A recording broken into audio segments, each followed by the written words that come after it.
Have you ever asked yourself this question? What is the key to being an exceptional leader or a great leader? Isn't it being nice or being tough? Think about it.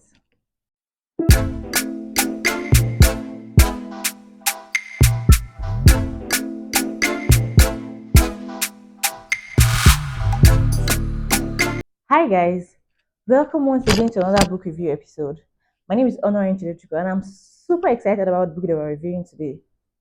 The book that we're reviewing today is here to answer whatever question you have about leadership. If you're a leader, you're an intended leader, you plan to lead sometime in the future, or you're a business owner, an entrepreneur, this book is for you. And I hope that you stay tuned and you learn from this book. The author of the book we're reviewing today is Kim Scott, and Kim Scott is an exceptional leader. She's led a team, a very high performing team in companies like Apple and Google, and she wrote this book for leaders who find it difficult to give feedback or receive feedback. And also, she also wrote this book so that leaders will be able to lead without losing their humanity. Like, really, you don't have to be a witch to be a good leader, right? So, yeah.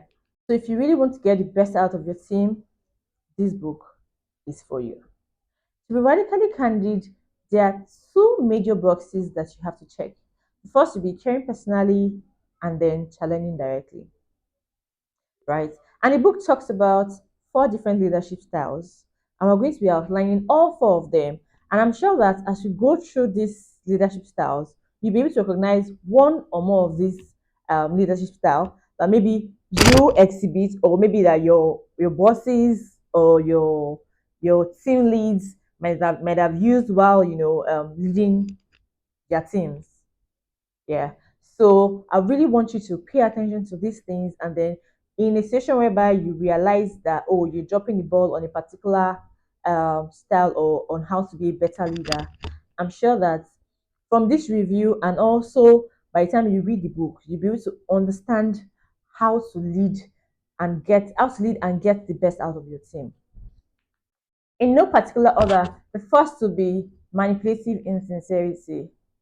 And this leadership style, you should never find yourself in this category, because this set of people, they don't care personally, neither do they challenge directly. So you get to experience stuff like, where you see your boss always gossiping, like, oh god, what's the need, why are you gossiping, why are you talking about people behind their backs? Tell them what they need to know. So you see gossip, you don't get feedbacks. Sometimes you get flatter from your bosses. Why are you flattering me? I'm not that good, so why are you saying things that to just make me feel good, right? So you get, this honesty, such leadership style in a company that has a leader like that. You tend to see very toxic culture because there's honesty. There's also plenty of diplomacy. Like you see a leader that is trying to be political, right? You are neither here nor there. Like you're not trying to, get them to be better, and you're not trying to get them to be worse either, right? You don't see growth.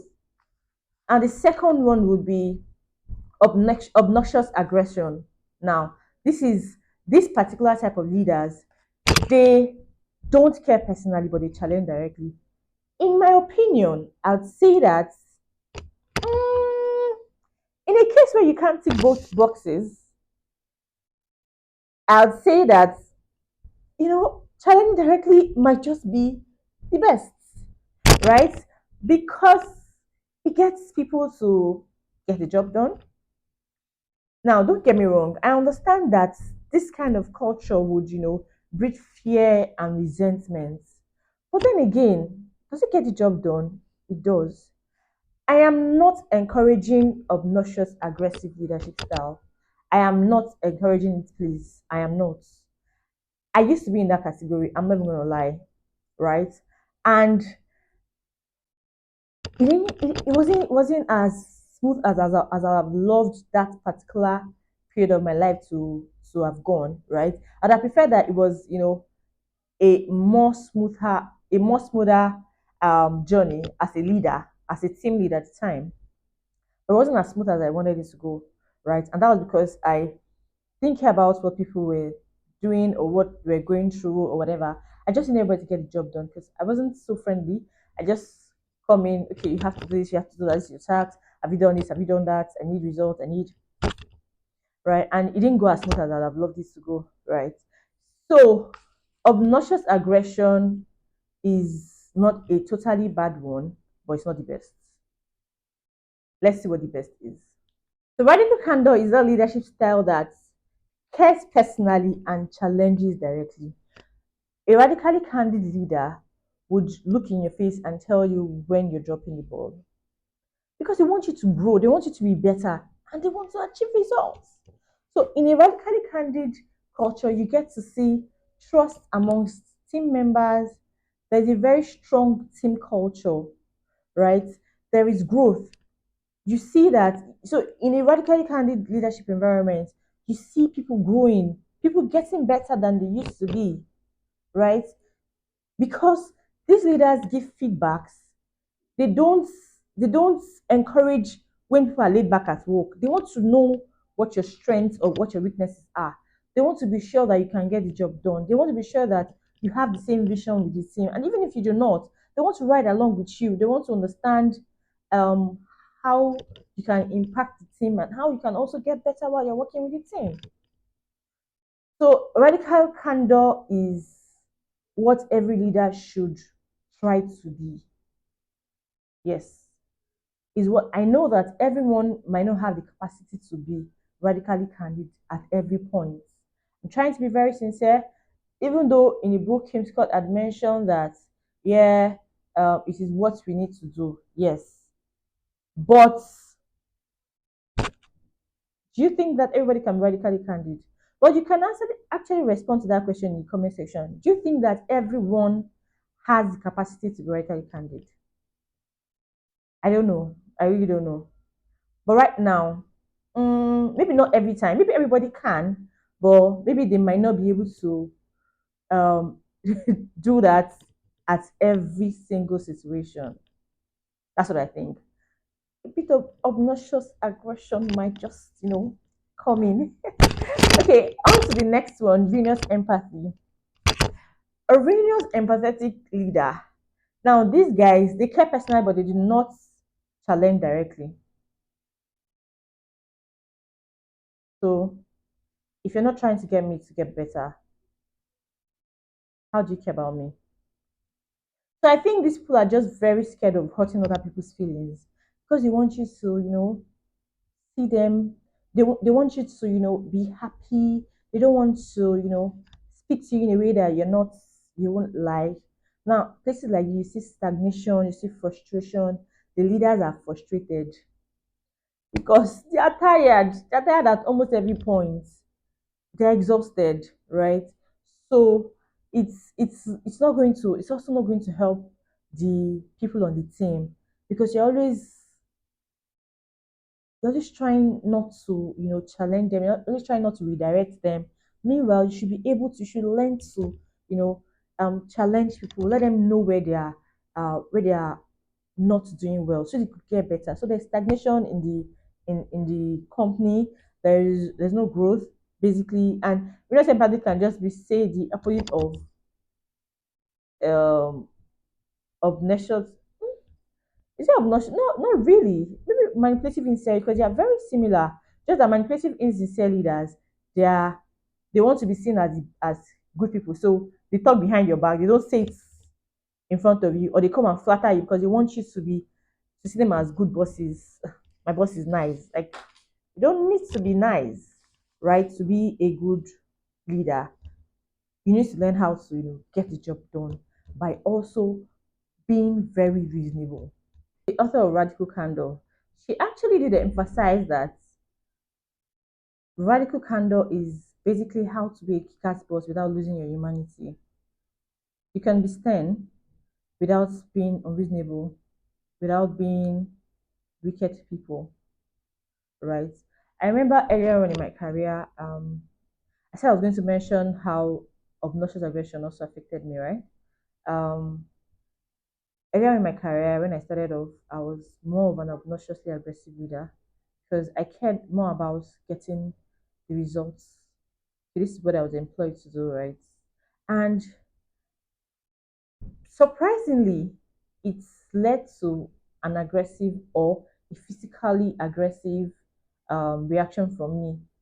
I slapped a colleague of mine, which think about it now, I don't think that should have been my the best. That should be the best reaction to what he did, right? I think that I should have reacted in a different way, right? At the point or at that time, I think that was the best I could have done because that was how much I knew. So you see why getting knowledge and knowing these things really matter, why they're important.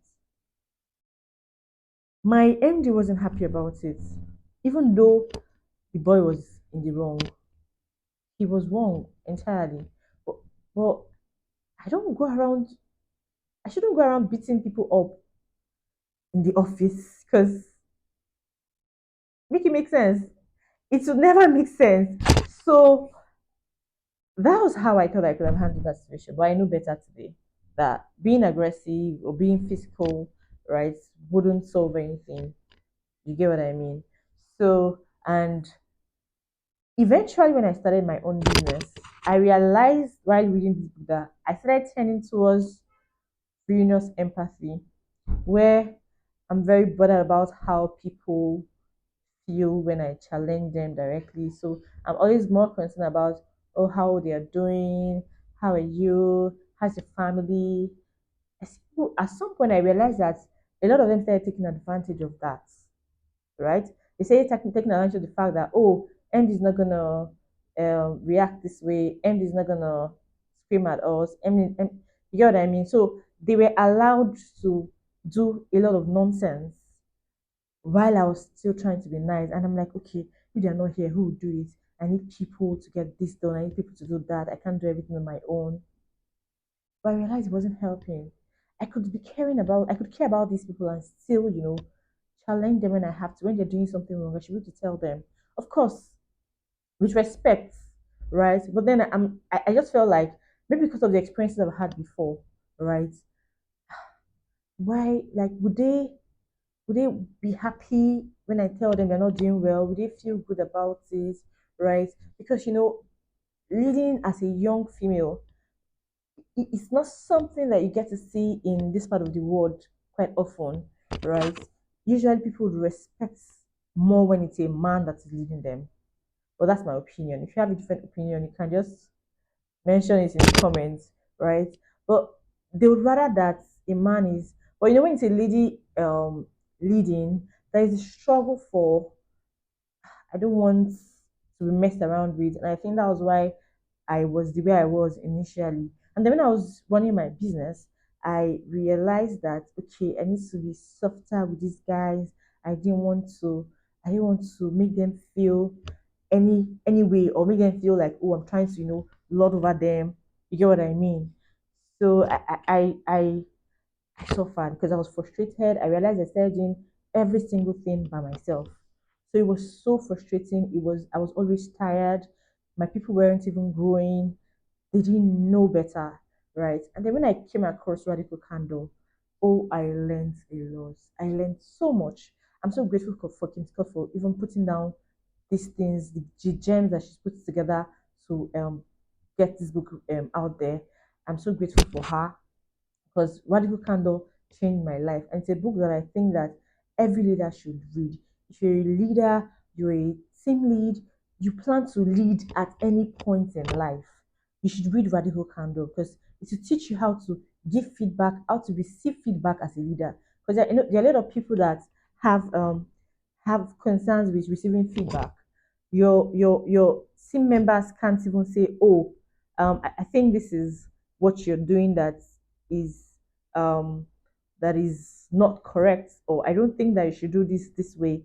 Right? When I read Radical Candor, my team members weren't giving me feedback. I wasn't even asking for it. I started asking for feedback, and when I was asking for it, I started realizing that some things I was doing that seemed okay wasn't actually okay, right? So, getting feedback and it might just be the tiniest thing.